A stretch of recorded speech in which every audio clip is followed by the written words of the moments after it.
Un aspecto más importante también del transporte en decisiones son las rutas. El construir la ruta adecuada, hoy que vivimos un mundo en donde los pedidos cada vez son más frecuentes, de cantidades menores, en donde la última milla es la que hace la diferencia. La última milla es aquella que ya llega al final de la cadena, al punto de consumo, punto de venta, y que hoy también con la construcción de tantas páginas y comercio electrónico, las tiendas virtuales necesitan un desarrollo logístico que permita en los almacenes tener la composición de poder surtir a nivel pieza en líneas de surtido, en donde los trabajadores deberán manejar altas eficiencias de esto que hablamos en el módulo de centros de distribución. Pero después de que ya se embarca, la situación es hacer llegar una unidad, una pieza, una bolsa, una prenda a un punto, y aquí en donde se complica la administración de las rutas. Las paqueterías, que son tradicionalmente las empresas que se generan en paralelo a los correos para manejar al principio documentos y luego paquetes pequeños, llegan a ser una opción, pero es una opción cara. Hoy en día cada vez hay más sinergia en los países, en empresas que necesitan esos puntos, drop points, o puntos donde uno va a buscar la mercancía lo más cerca de su casa para que sea menos costoso y no pague uno el cargo hasta que le llegue a su domicilio. Entonces, si yo tengo la opción en Amazon, por nombrar una de estas tiendas, de comprar algo y pedirles que me lo traigan a mi casa y que eso me cuesta 100 el envío, o que me lo lleven a un drop point en donde me queda a 2 cuadras ese drop point, ¿verdad? Yo voy, busco y me cuesta la mitad, pues obviamente los consumidores en forma masiva, la mayoría van a poder buscar la opción de tener ese drop point. Sin embargo, para hacer llegar tanto a puntos de consumo, a puntos finales de entrega, en el modelo electrónico al cliente y to customer, estamos hablando de construir las mejores rutas. Los modelos de rutas fundamentan, como lo vemos en el primer slide, en varios parámetros.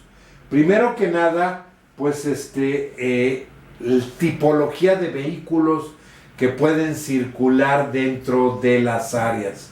Entonces no es lo mismo hacer una ruta larga o una ruta donde llegue a una ciudad grande, una unidad grande, ¿verdad? Rabón, Thornton, trailer, full, y después hacer la concentración de la dispersión. En México se acomoda mucho hacer envíos en fulles o trailers a diferentes ciudades y ahí tener puntos de cross-dockeo en donde básicamente se dispersen a unidades pequeñas y hagan la última milla. Entonces cada vez la tipología de vehículos para la última milla es menor y no llega ahí. Hoy en día también, por ejemplo, en la Ciudad de México, el trazo es con motocicletas, con unidades eléctricas, en donde ya vemos a muchas empresas entregar en los entornos de los centros de negocios, centros de las ciudades, con unidades eléctricas. Pero, ¿cuál debería de ser la secuencia? ¿Cuál deberíamos de entregar primero y luego a otro? ¿Cómo debemos descomponer las regiones, las zonas, para poder agendar el costo mínimo de desplazamiento de todas estas unidades? Y así es como vamos nosotros construyendo esta geometría dimensional del trazo de las unidades. Como podemos ver primero, en la característica de los clientes para construir una ruta está el patrón de los clientes. ¿Cuánto piden? ¿Cuál es el tamaño de volumen de ese pedido? Históricamente y estadísticamente, ¿cómo podemos ir construyendo rangos en donde de acuerdo a la capacidad vehicular podamos construir mayor o menor capacidad vehicular en función de la ruta, y esa ruta compuesta por la capacidad, el tamaño de cada uno de los pedidos de los diferentes clientes? Entonces, hacer match entre el patrón de los pedidos y las capacidades vehiculares hacia las rutas y restricciones que pueda haber, eso es lo que tenemos que conjugar para poder hacer los algoritmos más adecuados.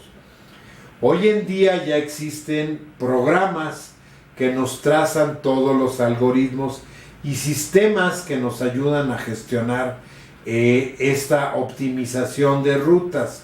Sin embargo, para efectos prácticos es importante conocer también restricciones de horarios de visita, de periodicidad o frecuencia al punto de venta. Nosotros, por ejemplo, en el gabinete hicimos un modelo de logística horizontal que fue llevar del fabricante en su centro de distribución maestro a directamente el punto de venta, eliminando todo paso atrás. Y aquí pues había que construir las rutas con la tipología de pedidos, las rutas con la tipología de productos rentables. No todos los productos eran rentables para hacer esta logística horizontal. Había que definir, y hubo que definirlos, cuáles sí, cuáles no, y cuáles puntos dentro de esa estructura de distribución también eran rentables o no. Y de ahí se fueron construyendo esas rutas. Pero en las rutas dinámicas de trabajo diario, en donde los puntos como una tienda virtual se gestan a partir de los pedidos que se reciben y pueden recibir de cualquier parte de las zonas, tenemos que ir construyendo la mejor manera para llegar al costo óptimo. Obvio que cuando empieza una tienda, pues hay una serie de apoyos y tiempos de entrega que poco a poco, conforme va subiendo el volumen, se van reduciendo hasta llegar a un compromiso de 3-4 horas de entrega. Hoy en día en México es difícil encontrar todavía esto porque no se ha masificado. Vemos tiempos de respuesta de 24, 48 horas y a veces un poco más. Igual en Latinoamérica, en otros países donde, claro, está la opción de tenerlo en 24 horas, más o menos, que es el tiempo de una paquetería, pero es más costoso. Pero ¿hacia dónde vamos? Precisamente en esta evolución, con estos gráficos que ustedes pueden ver, como el tipo de rutas con circunferencia o nodales, como el tipo de rutas por regiones o rutas radiales, ¿verdad? Y esto se va construyendo en función del costo logístico. Ojo que el costo logístico para empresas de distribución masivo cada vez es más importante. Por ejemplo, en la apertura de nuevas tiendas o nuevos puntos de venta, ya no es por tamaños de ciudad, ya no es por población, es por el costo logístico, ¿verdad? Y si a mí por el tamaño de ciudad me dice que de Veracruz me debo brincar hasta Coatzacoalcos, seguramente el costo logístico me dirá que si ya voy a empezar a salir de Veracruz, tengo que pasar por Alvarado, y es el siguiente punto que yo debería de aperturar algo, porque el costo logístico va a estar en corto y menor, tanto así que comparado con el de Coatzacoalcos, pues seguramente es 3 o 4 veces más barato. Y este tipo de cosas ahora se apoyan mucho por la geocodificación y los algoritmos dinámicos de entrega, pero no podemos dar este brinco hasta no tener connotado todo lo que es la parte de análisis de capacidades, como dijimos, patrón de clientes y la proyección de crecimiento en una zona urbana para administrar adecuadamente la última milla. Finalmente, como ven, aquí tenemos una serie de conexiones de procesos en donde el transporte de mercancía necesita esa administración de rutas.